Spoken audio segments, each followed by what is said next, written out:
2026-এ বিধানসভা নির্বাচনে দ্বিতীয় দফার ভোট আজ সকাল 5:30টার সময় উঠে বাবা মা চলে গেছে ভোট দিতে। তাই সকালে সমস্ত কাজবাজ সেরে আমি 12টার সময় বেরিয়ে পড়লাম ভোট দিতে। বাংলার প্রত্যেকটা মানুষের কাছে আজকে কিন্তু একটা উৎসবের মতো, তাই ভোটটাকে ভোটের মতো না দেখে উৎসবের মতন করে দেখাটাই উচিত। কোনো ঝামেলা দাঙ্গা না করে ভোটের মতন ভোটটা কাটানোটাই আমার বেস্ট বলে মনে হয়। আমরা পশ্চিমবাংলার সাধারণ নাগরিক, তাই যে দলই জিতুক না কেন আমরা চাইবো আমাদের বাংলার এবং আমাদের দেশের উন্নতি। তবে হ্যাঁ, তার জন্য আমাদের সঠিক জায়গায় ভোটটা কিন্তু দিতেই হবে। প্রতি বছরের থেকে এবছরের নির্বাচনটা কিন্তু অনেকটাই আলাদা। 2026-এর বিধানসভা নির্বাচন যারা সুস্থভাবে পরিচালনা করছেন আমাদের দেশের সৈনিক, তাদেরকে অসংখ্য প্রণাম, অসংখ্য ধন্যবাদ।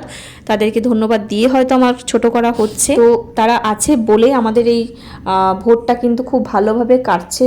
প্রথম দফার ভোটটা খুব সুন্দরভাবে কেটেছে, দ্বিতীয় দফার ভোটটা খুব সুন্দরভাবে কাটছে। হ্যাঁ, এটা মানতেই হবে, আমাদের নদিয়া জেলা বেথরডহরি খুব শান্তিপূর্ণ একটা এলাকা। এই এলাকাতে কোনো দিনও আমি শুনিনি যে কোনো ঝামেলা ঝঞ্ঝাট হয়েছে। তাই আমাদের ভোটটা নিয়ে খুবই আনন্দ কাজ করে, মনের মধ্যে কোনো ভয় থাকে না, কেন কি আমরা জানি আমাদের এলাকা খুবই ভালো। সবাই প্রত্যেকটা মানুষই খুব বুদ্ধিমান মানুষ, কোনো ঝামেলার মধ্যে জড়াতে চায় না, কোনো মানুষই জড়াতে চায় না, নিজেদের মতো নিজেরা ভোটটা কাটায়। সেই সাহস নিয়েই কিন্তু আমি একা একা ভোট দিতে যাচ্ছি। দেখতে পাচ্ছ আমি কিন্তু পুরোপুরি একা। আর এই স্কুলটা কিন্তু আমার ছোটোবেলার, আমার হাই স্কুল বেথরডহরি মাতঙ্গিনী। ছোটোবেলার অনেক স্মৃতি জড়িয়ে আছে আমার স্কুলের সাথে, এটা প্রত্যেকের সাথেই জড়ায়। চলো এবার তোমাদেরকে বলি আমার ভোটের সেন্টারটা কোথায়। আমার ভোট কেন্দ্র বেথরডহরি হরকুমার স্কুল, কাঁঠালবেড়িয়াতে। তবে আজকের আবহাওয়াটা ছিল একদমই মেঘলাচ্ছন্ন। মেঘলা হলেও কিন্তু প্রচন্ড গরম ছিল, মানে প্রচন্ড ঘেমে গেছি আমি লাইনে দাঁড়িয়ে। আজকে কিন্তু বেথর মোটামুটি 95% দোকান বন্ধ, বলতে গেলে কোনো দোকানই খোলা নেই। তবে হ্যাঁ, কিছু কিছু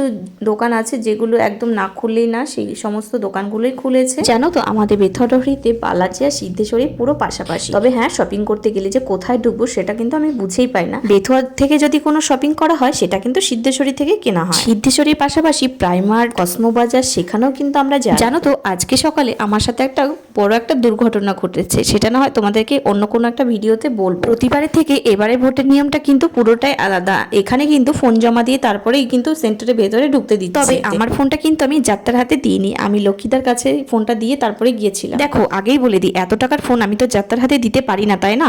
আমার বিশ্বস্ত লোক ছাড়া আমি কেনই বা দেবো। তবে দাদা কিন্তু আমার ফোনটা খুব যত্ন সহকারে রেখেছিল। আমার কিন্তু ভোট দেওয়া কমপ্লিট, আমি কিন্তু বাইরে চলে এসেছি। তবে হ্যাঁ, একটা জিনিস আমি রিয়েলাইজ করলাম, এখানকার ফোর্সগুলো এত এত ভালো ছিল, এত সাপোর্টিভ ছিল, জাস্ট ভাষার বাইরে। ভোট কেন্দ্রের ভেতরে এতটা পরিমাণে গরম ছিল, জাস্ট ধারণার বাইরে। তো ভেতরে যারা ফোর্স ছিল তারা কিন্তু জল পাখা আমাদেরকে দিচ্ছিল। ওদের এই ব্যবহারটা সত্যি ভোলার নয়। এতটা ভালো মনের মানুষ আজকালকার যুগে সাধারণ মানুষের মধ্যে কিন্তু পাওয়াই যায় না। আমাদের দেখে তাদের মায়া হচ্ছে, আর আমার কিন্তু উল্টোটা হয়েছিল। তাদেরকে দেখে আমারও প্রচন্ড মায়া হচ্ছিল। তাদের এই ভারী ভারী ড্রেস, এত ভারী হাতিয়ার নিয়ে এতক্ষণ ধরে ডিউটি করা সত্যি একটা চাপের ব্যাপার। আমরা না হয় গরমের মধ্যে ভোট দিতে গেছি, আর তারা কিন্তু আমাদের থেকে অনেক বেশি বেশি কষ্ট করে, তারপরেও তাদের মনটা এতটা ভালো।